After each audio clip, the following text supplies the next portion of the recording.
in his video released Saturday night after it took his aides hours to convince him this was a big deal. That's important here, too. It took them hours to convince him this was a big deal. He doesn't say in the video that I never did this. Right. He never says I never did this. And he's bragging about, I'm going to say it one more time, he's bragging about things that people go to jail for. I've been in a lot of locker rooms. Men say stupid things in locker rooms. Men say inappropriate things in locker rooms. Men do not talk about committing crimes in locker rooms, or if anybody brings it up, the grown-up on the team pushes that guy against the locker room and tells him to shut up. Well, one of the things that I've really noticed is the difference between the way that men and women are responding to this tape. When I saw it, I thought this confirms a lot of my worst suspicions. It's obviously full of really salty language, and I was looking at the political implications.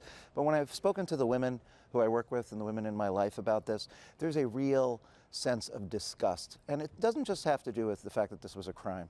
It has a sense of depression that at this particular point in the country's history that we're still having this kind of nonsense happen. Well, And he says it was the irony of this. I mean, we were in a year in which there was so much attention focused on the fact that Hillary Clinton was the first female, nominee, and we have had some of the most crass language about women become part of the political discourse in history. Yeah, he's bringing the gender card into this in a way that she isn't. But I also think it's important to think about this in the context of where we are in this country. I mean, 10 years ago, the reaction to this would have been less severe for Donald Trump. I mean, the sensitivity to this issue is much more significant and important. And I think that tells us there's been an important and significant positive move in the country toward a recognition that this is unacceptable behavior. And I think that the revulsion that you're talking about, particularly among women, but among men also, tells us